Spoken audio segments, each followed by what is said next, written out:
Bien à vous, chers parents, c'est encore avec un réel plaisir que je vous reçois aujourd'hui afin de poursuivre notre thème déjà entamé. Il s'agit de la séparation. Et aujourd'hui, nous parlons de la vie après la séparation. Nous vous avons conseillé, chers parents, de vous asseoir entre parents d'abord afin de pouvoir discuter des éventuelles modifications que vont connaître vos enfants.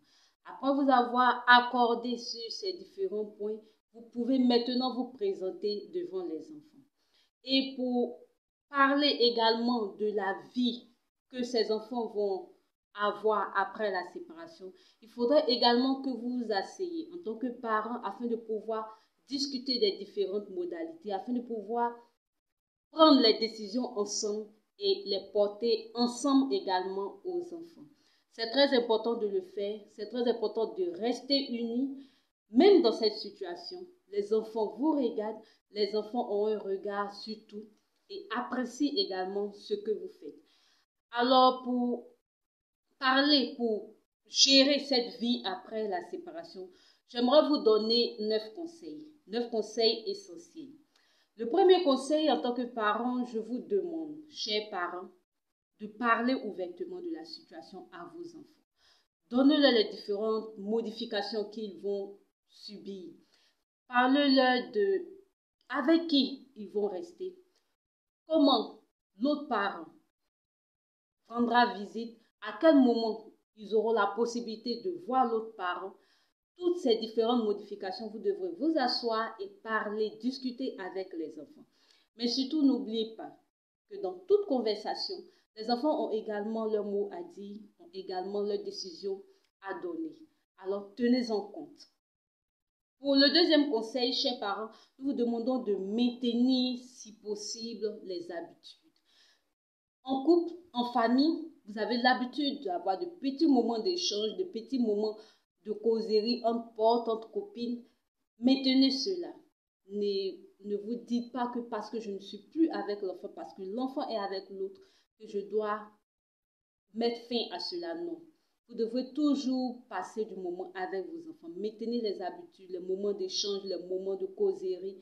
Même si c'est à distance, même si c'est au portable, maintenez cela pour que le lien puisse rester. C'est très important. Troisième conseil que je voudrais vous donner, c'est d'éviter de parler du mal. Évitez de parler mal de l'autre devant les enfants. Même de parler mal de l'autre aux amis, à la famille. Parce que les enfants écoutent. Les enfants peuvent, sans le vouloir, entendre ce que les parents, les adultes disent sur leurs parents. Alors, évitez de parler mal de l'autre conjoint aux enfants, devant les enfants ou à l'absence des enfants. C'est très important. Quatrième conseil, soyez poli. Soyez poli envers votre partenaire, envers le père de votre enfant ou la mère de votre enfant. Lorsque le parent viendra récupérer l'enfant, lorsque le parent se présentera devant vous, évitez d'avoir des propos très déplacés, évitez d'être impoli devant les enfants avec l'autre conjoint. Cinquième conseil, laissez les enfants communiquer librement avec l'autre lorsqu'ils en ont besoin. Si l'enfant veut communiquer avec l'autre, que l'autre est présent, laissez-les communiquer, laissez-les prendre le temps qu'ils veulent afin de pouvoir échanger. Si c'est au portable, faites-en de même.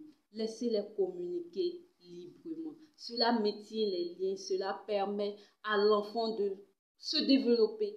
Cela permet à l'enfant de savoir que même si vous ne vivez plus sur le même toit, comme nous avons dit, vous êtes toujours dans l'harmonie. L'amour règne toujours entre vous. Le pardon aussi règne entre vous conjoints. Alors n'hésitez pas à laisser l'enfant communiquer avec l'autre conjoint, avec l'autre adulte. Sixième conseil, c'est de respecter les restrictions raisonnables. Raisonnables surtout. Lorsque l'enfant est avec l'un des conjoints, il y a des restrictions, il y a des interdits. Alors respectez cela. De part et d'autre, vous devez respecter ce que l'autre a interdit à l'enfant. Mais surtout si cela est raisonnable. Si vous pensez qu'il y a un souci dans les limites que l'autre a établies, asseyez-vous.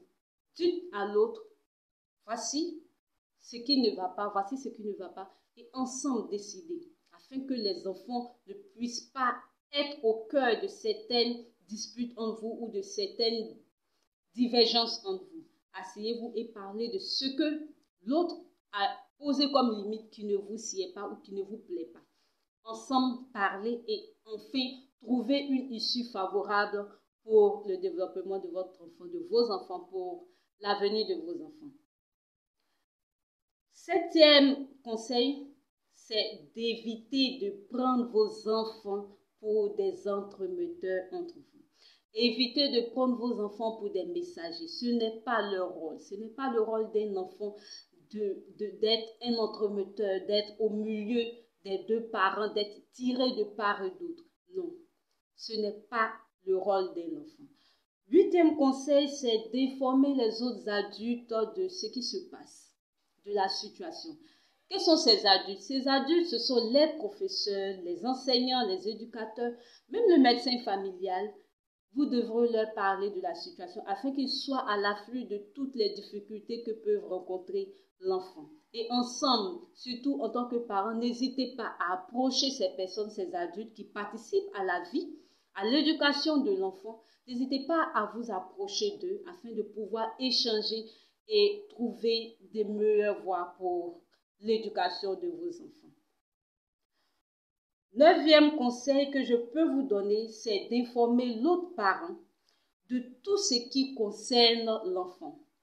Ça peut être les résultats scolaires, les fréquentations, oui, aussi les fréquentations, l'attitude de l'enfant, les informations concernant sa santé.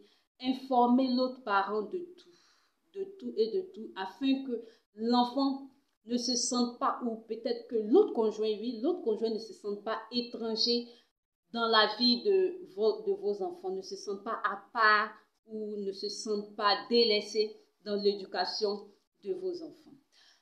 J'espère que ces 9 conseils vont vous aider à pouvoir amorcer une vie après la séparation, pour vous qui vous séparez bien sûr. Mais avant tout, vous devrez savoir, chers parents, que vous devrez discuter ensemble de toutes les modalités. Même lorsque vous ne vivez plus ensemble, vous devrez toujours parler de comment éduquer vos enfants. Qu'est-ce qu'il faut faire pour mieux les éduquer, pour leur développement, pour leur santé, pour leur éducation, pour tout ce qui concerne les enfants, jusqu'à ce qu'ils quittent le nid familial, le tissu familial. Évitez de discuter devant eux. Évitez surtout de discuter devant eux, que vous soyez encore sur le toit ou pas sur le toit. Évitez de discuter devant les enfants. C'est très dangereux pour leur éducation. C'est très dangereux pour leur avenir.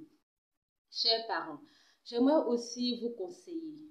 Surtout, on a tendance à vouloir se libérer lorsque on ne se sent pas dans cette séparation. Ne parlez pas aux enfants de ce que vous vivez, du mal que vous ressentez.